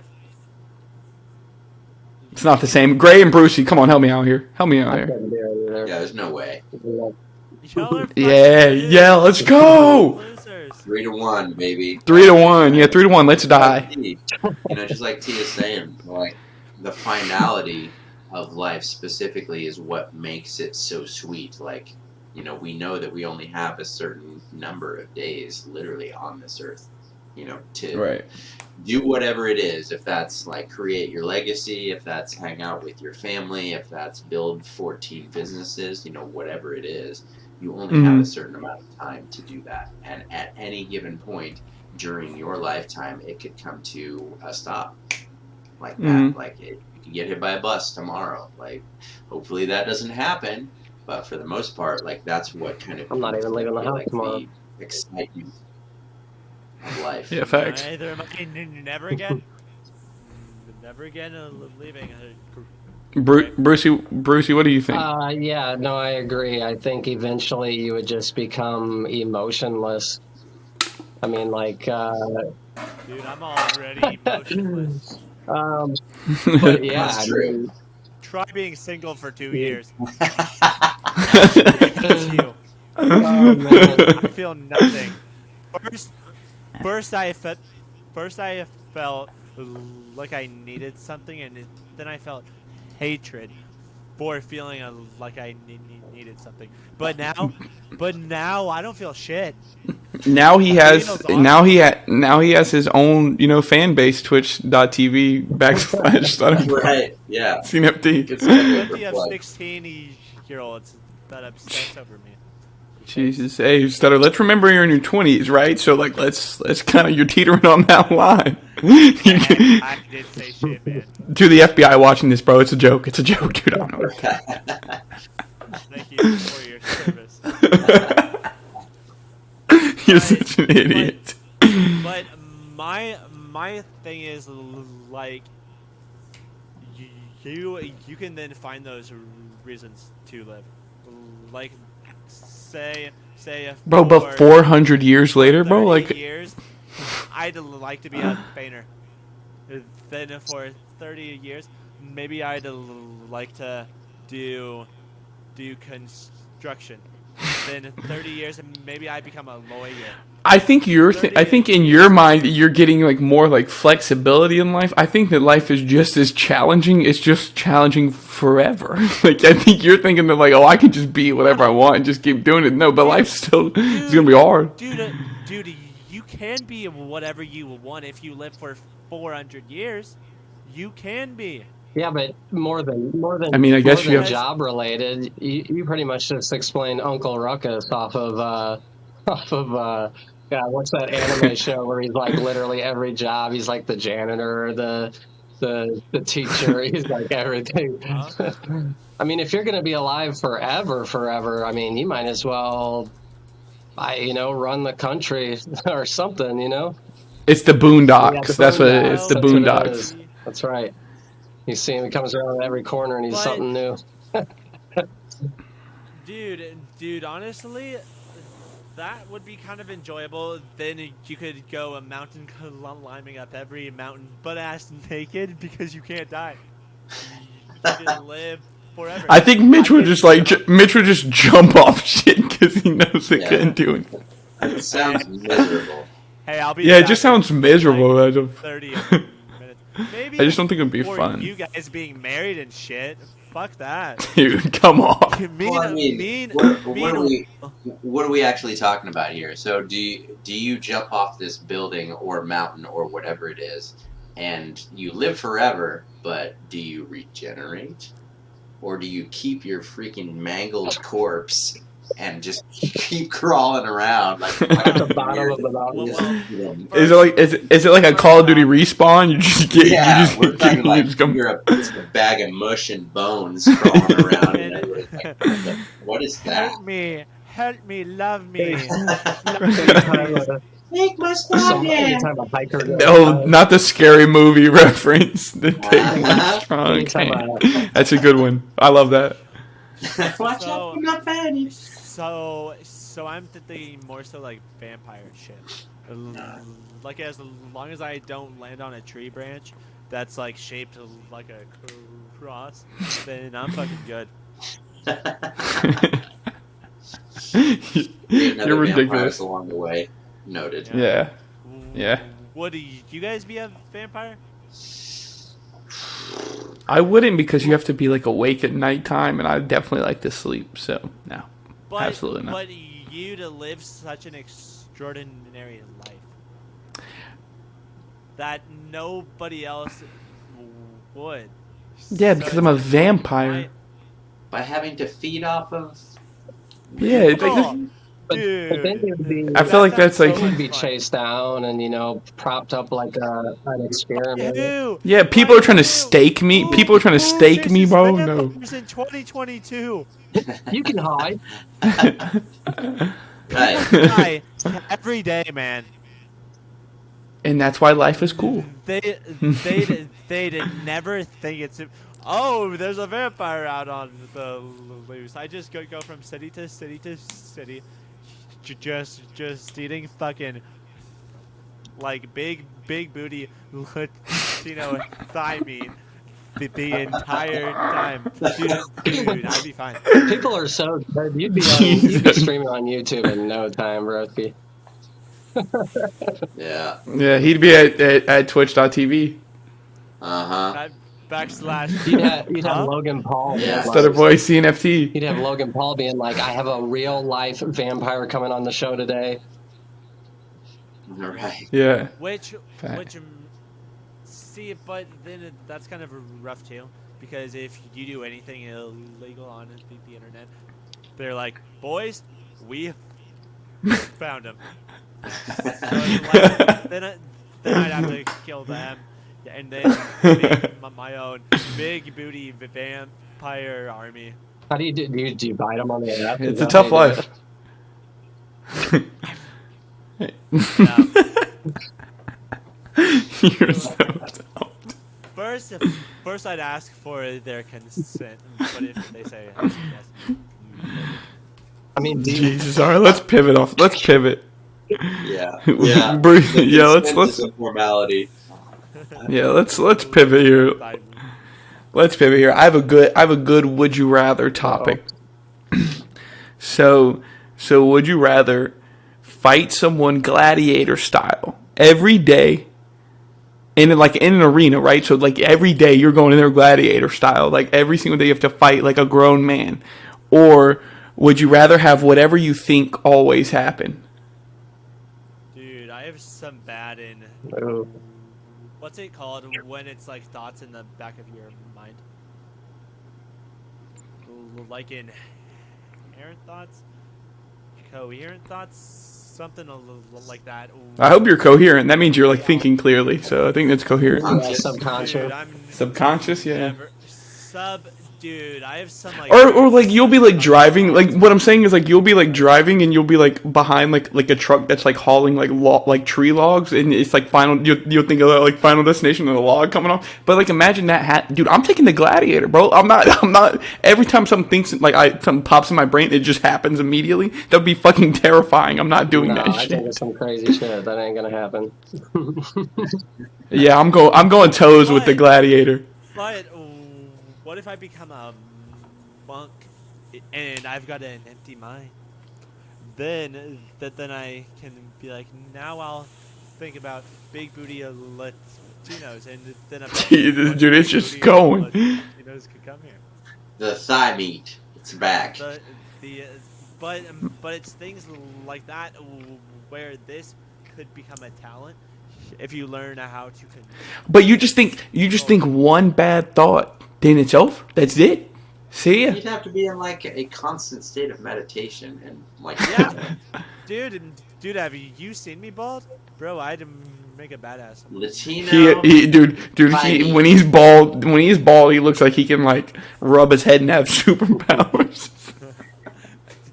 Do you guys know the anime One Punch Man? Yes. That is me bald. I've got that much power. Anything I touch, it fucking explodes. One thing I know about Mitch is he always I feel like he always overestimates his abilities. Yeah. Was that Saitama? Yeah. That character was based off of me. So are we so are we back to the 3-on-1? Like, is it me, BruceLee, and Gray? Like, we'll take the gladiator every time, and Mitch is like, I'm fucking doing it. See, I write half of these topics just to see what Mitch is going to say about something, because I always know his opinion is going to be the most out there opinion out of anybody that we could ever have on. but you could learn to control that shit. But also, could you? No, you could, but I'm just saying it just takes one time, bro. It takes one time of me thinking Final Destination, bro, and I'm out of here. See ya. What if I get my parents to turn on parental settings? So I literally never learned anything bad. In your own brain. Yeah, but if everything I mean, happens I'm upon you thinking of it, you would just be like, oh, I wish this was on right now. Boom, passcode, parental, just gone. You're watching it. Yeah, exactly. Exactly. But You'd be like, man, dude, I gotta fart. I mean, immediately. Like, you can't do anything. Like, as soon as you think it, it's like, it's there. But that's like one of those things. Like, say you live in North Korea, and nobody's ever like taught you about all this like heinous shit that they're doing. Then a big portion of those people have no idea that this heinous shit actually is happening. Well, I think it's like grown like adult humans. We can kind of like discern like good from bad. Just generally, most people can. So I feel like you would know, you know. Yeah. I get in like a general sense, maybe not in like very specific like scenarios, but in a general sense. So if we dig into the meat, So we're back to the 3-on-1. if we dig into the meat ahead, potatoes Brucey. on that, are we? Does it have to be visual in front of you, or could you just think of something way along the? It could be anything. That'd be rough. No, yeah, you could think of anything. You can be like wonder if my mom's eating salad, and then boom, salad. She's like, what the hell? Oh fuck. That's what I'm saying, bro. Dude, I'm taking the gladiator, bro. I'm fighting. This is gonna make me shit my pants, and then I just shit. I feel like just like, what if one baby in Timbuktu somewhere just got punched by a bum? Happened, Yeah, right? boom. It happens. And That's also, crazy. No, That's nobody crazy, wants bro. that. Nobody Nobody wants wants that. that. Nobody wants that.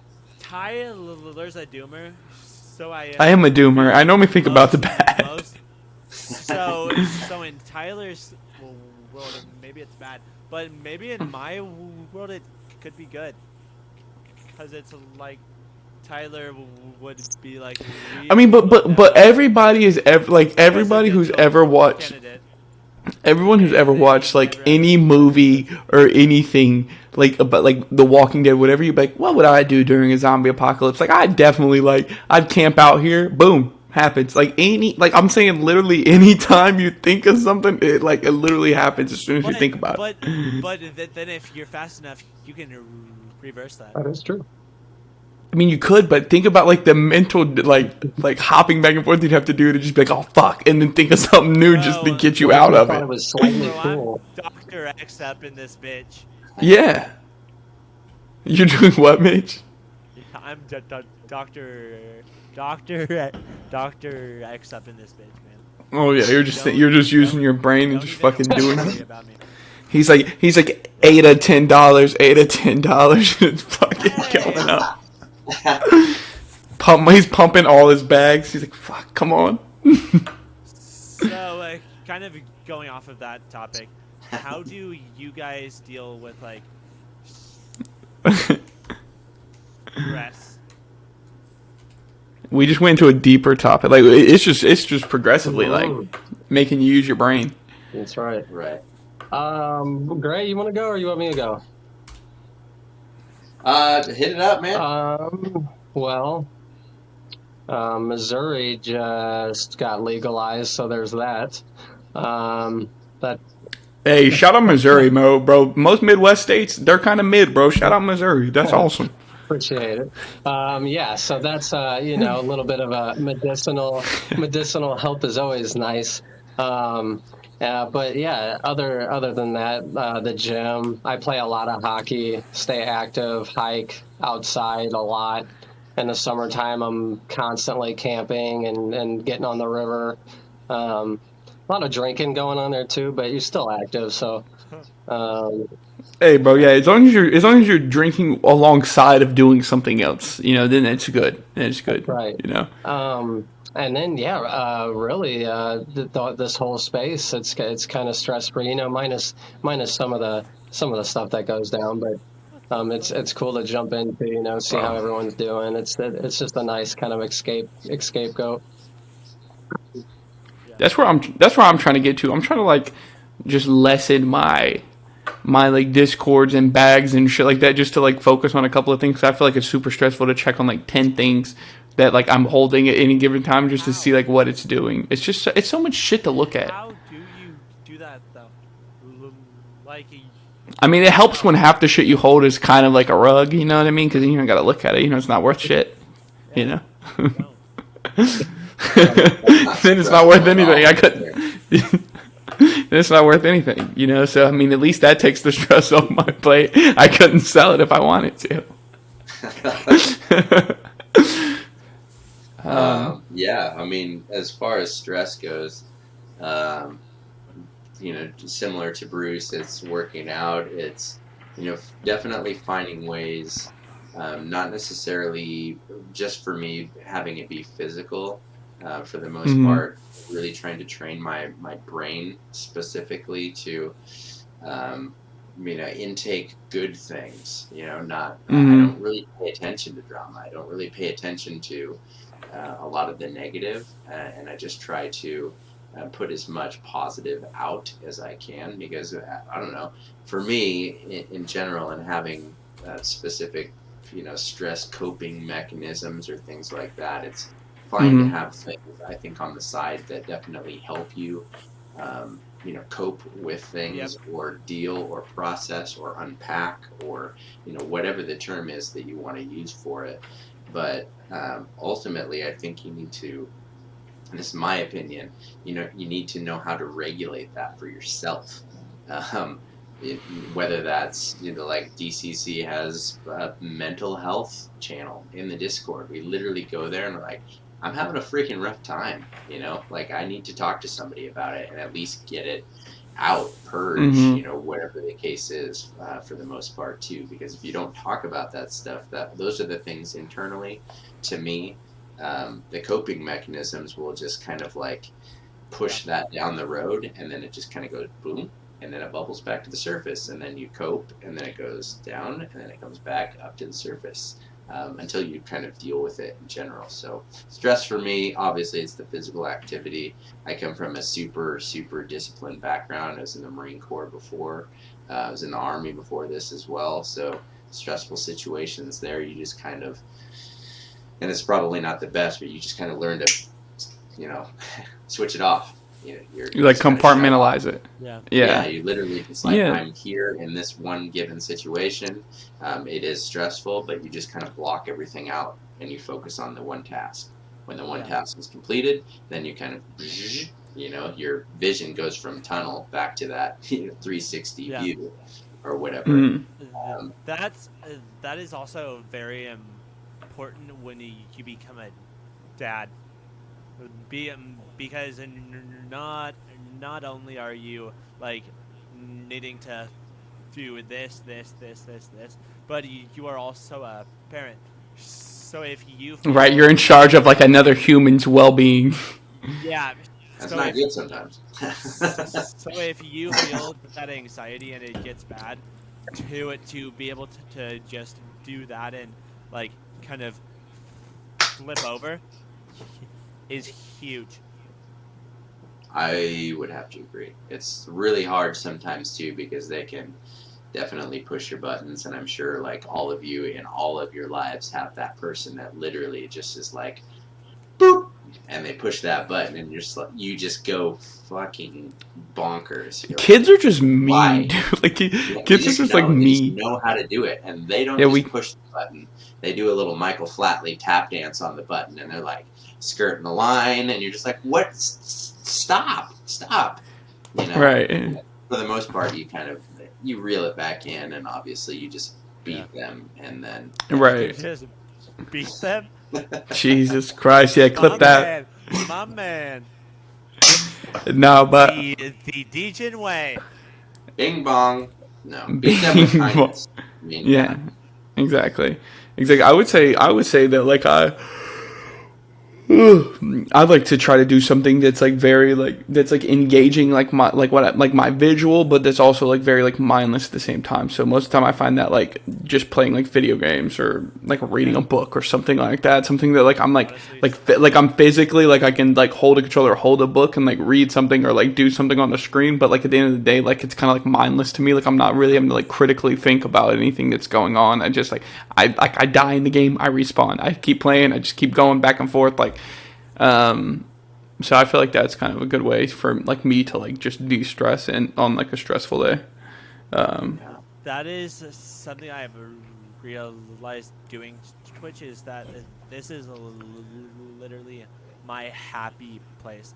This is my community of people that I've brought together that now come in every day and just talk to me and make jokes. I make them laugh. I build that community. So kind of where NFTs used to be that end, they kind of are now.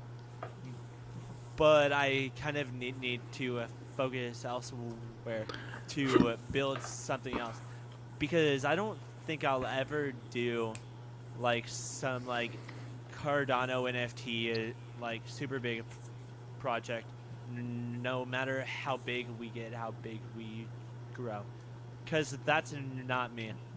Yeah. My job is to make people smile, make people entertained, and maybe take a tiny bit of their anxiety and put it onto the back burner, because not everybody can flip that easily.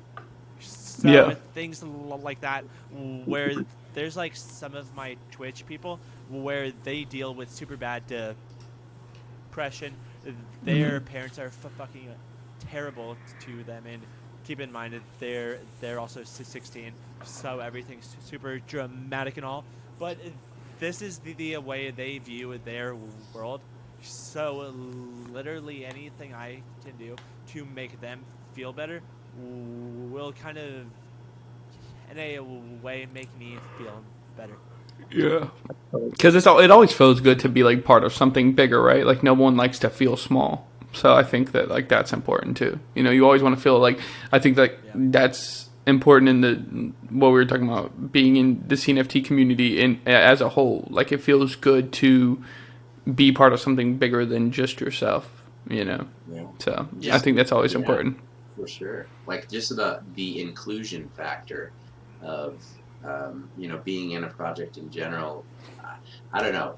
For me, whatever reason, I don't even really know. I haven't looked into it, but caring about somebody and like building a relationship with them and genuinely caring like how that person is doing is just something that is built in inherently. Like I don't have a switch that I just flip on, but if I hear that somebody is hurting, I guess maybe there's those mechanisms that I use for stress or whatever, and like, I immediately kind of go to that person and go, hey, well, what's going on? Let's talk through it. Let's figure out. Maybe it's the quality background. Maybe it's the critical thinking. It's using at least whatever it is that I have in my brain power to go, okay, there's something in your life that you can fix, or something is causing that. Let's find what the root cause of it is, and then we can at least kind of steer you or guide you in a direction that's completely lead away from depression instead of like Yeah, well, and know,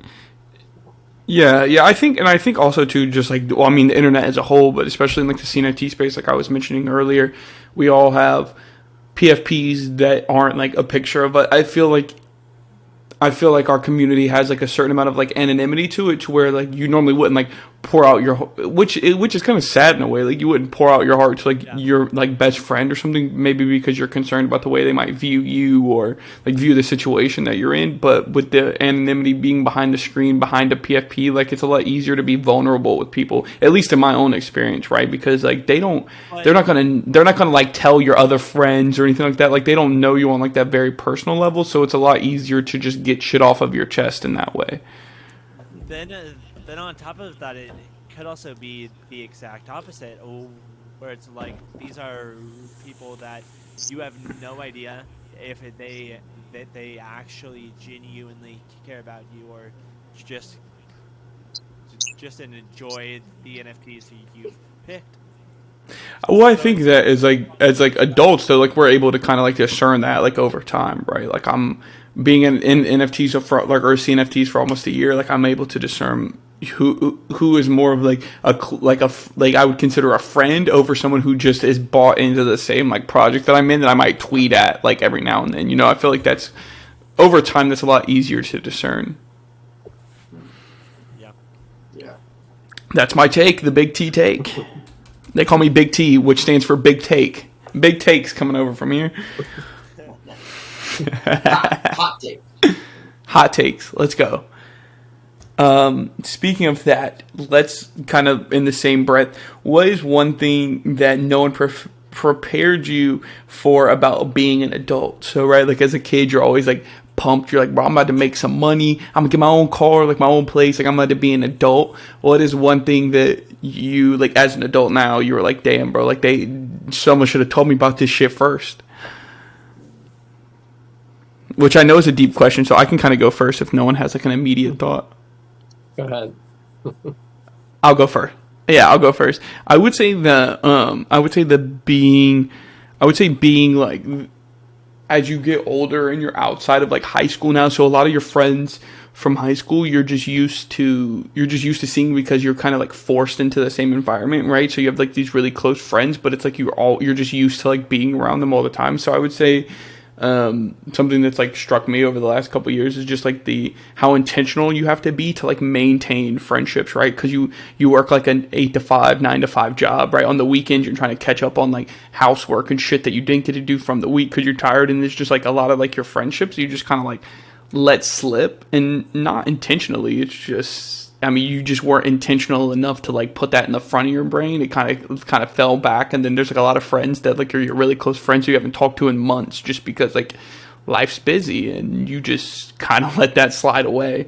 So I would definitely say like that. I've like kind of reflected about that a lot lately, and just how like intentional you have to be to like just maintain just friendships. Like it's hard, bro. Life's fucking busy as fuck.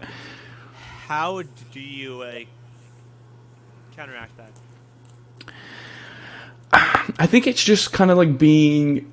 I think it's just always. I think it just goes back to being more like aware, just being like more aware that like you have to be intentional with those things, right? That like it's really being aware that it's really easy to like work your job, get off, like have a drink, cook dinner, like, and then just go to sleep, and then just like kind of rinse and repeat, and you can kind of get like caught up in doing that over and over and over again. And I think that it's almost just about being like aware that like there's a lot going on outside of that like routine that you have going on, and like you have like friends outside of that routine, and like maybe you should like check on them and see if you want to go grab a beer or like hang out, you know what I mean? And I think it's just more so about like just being aware about that. So I used to be super bad at that, where maybe I'm the worst. Girl friend, but then I wouldn't talk to my buddies for 10 months, and then we'd meet up, and they'd be like, dude, where have you been? And like, right. Well, I got some pussy, boys. And Jesus Christ. Nice, but please put in just a bit more effort, which I completely get. But my thing is time management. When you don't do the same thing every day is so hard. Like, so hard, and maybe that be because of my ADHD, or because of all the multiple jobs I'm doing, mixed with it kind of relying on me. That's so hard, but the fact nobody taught us that at all, and they kind of taught us the opposite, where they're like, this is what you do on Mondays, this is what you do on Tuesdays, Wednesdays, Thursdays, then do that, which I don't feel like works in the real world, because there's always something different you need to be doing. Wait until you work in software sales, baby. It's the same shit. Fuck no, baby. Every day, wake up, check the emails, make some calls, set some meetings. Same shit every day. Yeah, for sure. BruceLee, what do you got? I think I'd have to agree with the time management one. I think that one caught me off guard whenever I left high school. I was T, you mentioned you were in a small school. I graduated with 90 kids in our high school. So bro, try 16. Oh my gosh. Yeah, that's more like I can name like when I graduated as a senior, I can name anyone freshman through high school. I mean through senior, I can name every single person in my high school. Yeah. Off the top of my head. Holy cow. Yeah, so small town kid, friends with everybody in town, and yeah, that time management piece. As soon as I went and played hockey at a local college about an hour up east of where I grew up. And it was just a culture shock and a half. I was playing a sport. I was not ready for that. Some of these kids that go to some of these 5A, 6A schools, they're graduating with 400 and 500 kids. They're used to being in a college environment and like getting from one class to the other. Our school, I could trip and fall into my next classroom, Right. So yeah, I think time management was a big one. I had to really hone in on that one because I screwed myself royally when I got to college after that. Same. There'd be days, because the person I was bunking with my freshman year was equally bad at it. There'd be days he'd come back at like 2:30, 3:30, 4:30 on a Tuesday, and I'd just be watching fucking anime. And he'd be like, dude, don't you have a 7:30 class? And then I'd say, dude, don't you have a 7:30 class? Then we'd like high five. But it's things like that they never teach you until you do a boring ass job like what T does. Hey, bro, come on, buddy's clowning me. Grace that he does, where you get used to that cycle, and even when you also have two babies that you kind of also need to take care of. Right, and I think that's a big part about like being like more than just like a Cardano community member. Like we're all like a part of like well, Mitch used to be, but a part of like CNFT like teams for different projects, and I think it's always like to me at least, I don't want to speak for the group, but I think to me at least, like the whole CNFT side of my life is like an escape from like the fucking like rat race of like normal life. It's like you wake up, you like work in the same corporate job every day, like it's fucking boring, but like CNFT, I log on, there's some new drama, like some new project dropped. It's always like something that's like refreshing to me, and I think that or there's people I can talk to all over the world on Discord at any given time, and I think that like that's always a good way to like draw me out of that fucking hamster wheel of like just running the same thing over and over again. And that's what I really like enjoy about it, probably like subconsciously, probably more than anything, is just being able to like get out of like normal shit.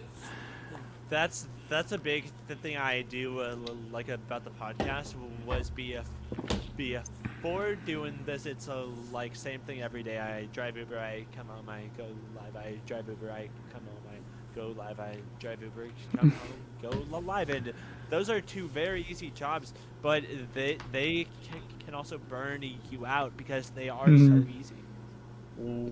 Where like maybe I could turn that off, but then I wouldn't be living. Yeah. Because like we talked about, we don't live forever, so we should do our best to live now. But not everybody can do what I do, so it's to have something like this where I can do same thing day after day after day, and then I'll text Tyler and be like, so who are we getting on? So it's so comfy, so comfy. And even back when I did work for CNFTs and I modded and shit, same thing day after day after day. You go in the Discord and people are Hit him with the GM, GM, going to all the Twitter, the Discord channels. GM, what's up, everybody? Yeah. Yeah, I think the big thing, at least for me, oh man, the path isn't linear. Right.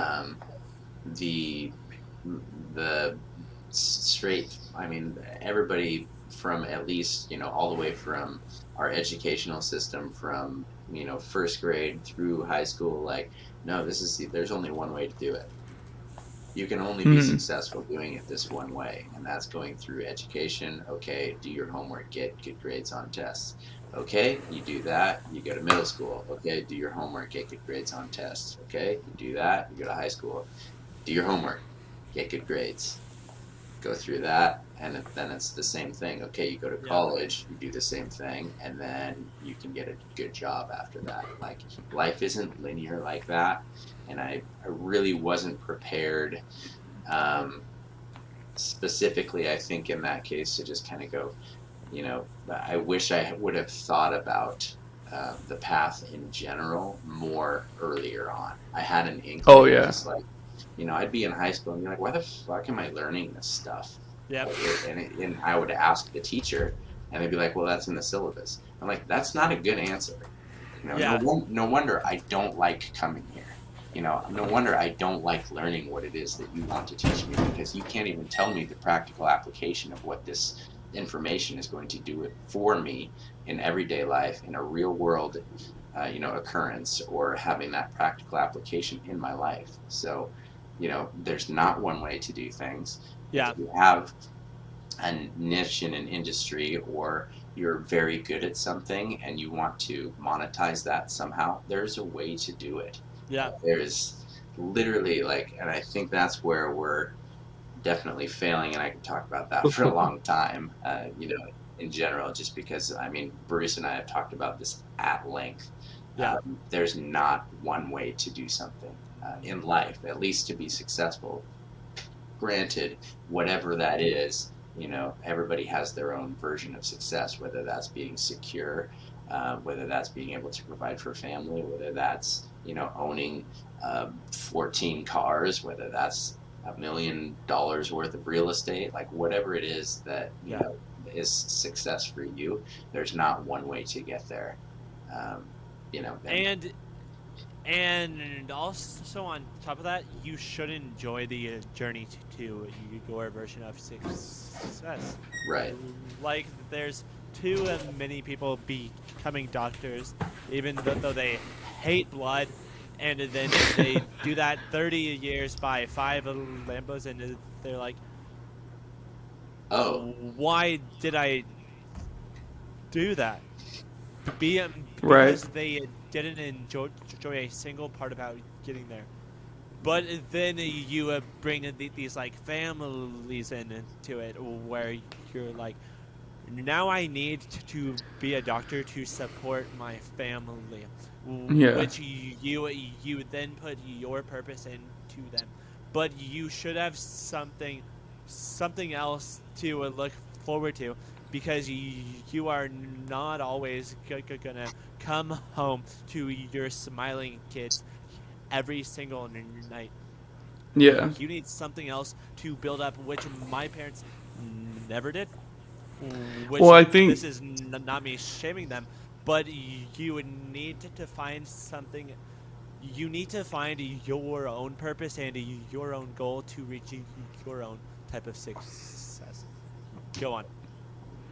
No, I was gonna say too. I think that the more you think about it, like lay in bed at night in the middle of the night and like you're awake and you can't sleep. The more you think about it, I think the more that really it kind of just boils down to like to your thought, Mitch. I think it just more boils down to just like a fear, or to me at least, it's like a fear of just like doing all of this shit for like nothing, right? Like to do this all for like so many years of my life and like work and like get a house and then get a bigger house and then get another car and then like have another kid and just do all of this over and over again. And then like at the end of it all, you look back and you're like, I mean, I didn't enjoy it, you know, like it was just all like I said, the fucking rat race. Like I'm in the wheel, I'm just going as fast as I can, just hoping that like it's enough. And yeah, I just think that no one prepares you, like Gray was saying, like it's at least speaking to America because we're all American. I don't think the school system prepares you for any of that, right? It's just repeating like who discovered the Pacific Ocean. Like, why do I fucking need to know that? Like, I don't care.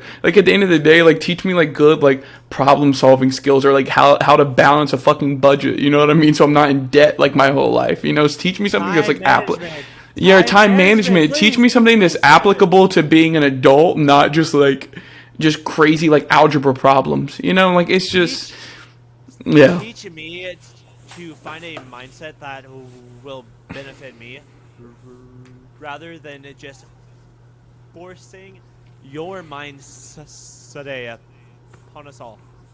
Like we are seeing that now more than ever, where people are like, this is the way you need to be, that this is the way you need to grow up, and things are falling apart because of that.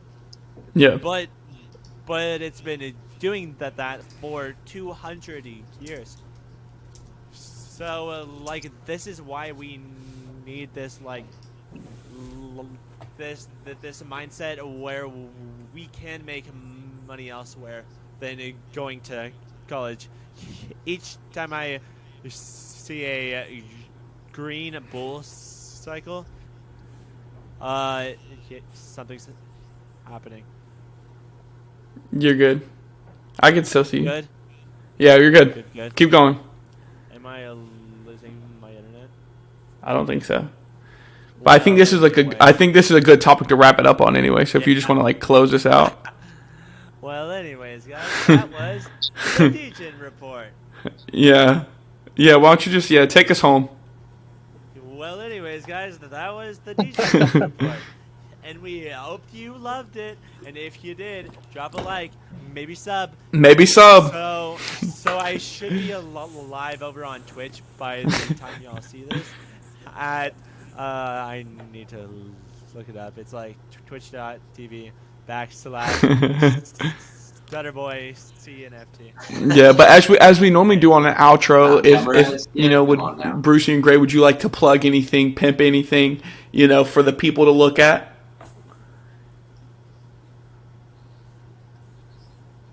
Oh shoot.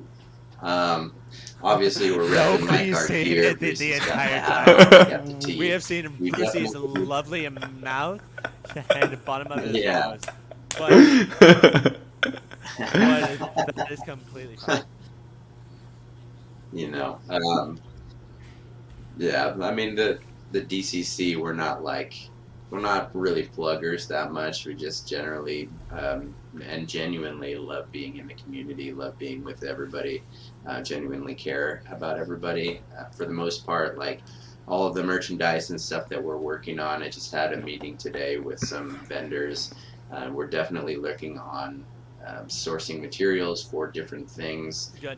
We want to again make sure that it's not shitty stuff. Like, you know, one wash and there's giant holes and everything. So that I've gotten so far, so comfy, looks fucking awesome. Let's go. Yeah. So yeah, we'll definitely look to build on that. Make them even more comfortable, more durable, so that they actually, you know, last the duration of our longevity in this space. Hopefully, you know, we're gonna keep grinding. Mm-hmm. We're definitely gonna keep onboarding people to Cardano. having them come into the DCC and showing them genuinely Right. what NFTs and crypto culture is. Yeah, gosh, there's a bunch that's being talked about, but just we're looking into all the merch stuff right now. That's going to be awesome. I can't tell you how many conversations we've had regarding that. So that'll be awesome. Speaking of which, I think Gray, we're going to need to get T a shirt or something, right? What if we get? Hey, hook me up. I'll DM you. Oh, wag me, Big G, wag That's me. right. Well, Wag me. He said, Yeah, I need a new pop socket. Yeah, we got I gotta stuff. put mine on actually. Yeah. But yeah, so you got that coming to you, T. So that's cool. Just keep rocking. Big shout out to everybody at the DCC for sure. I mean, all the way from the founder to the team down to the community. I mean, it wasn't just done by 2, 3, 4 or 5 people. It was everybody. We've got a bunch of heavy supporters in there. So it's a good look for sure. So big shout out to you guys. Awesome. perfect. Thank you, guys. And, Yeah, definitely. Thanks for having us so on. the next biggest thing coming from DCC is the merch, because I did hear mention of a casino not too long ago.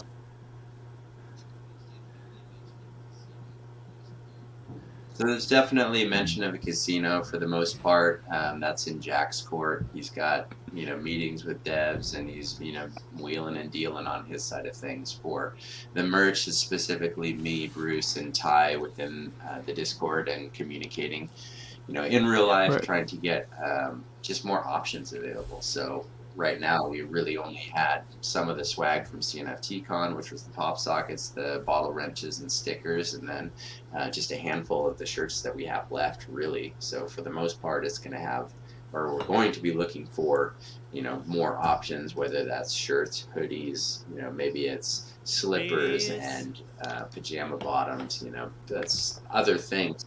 Underwear. Yeah, beanies, embroidered beanies, things like that. So Make we my definitely- cock huge. Jesus I don't know Christ. about Okay, well, on that note, thank you for listening. And we will see you next Right. time on the Degen Report. Goodbye. Thanks, guys. Peace, guys. Bye, guys. I Peace. didn't understand that.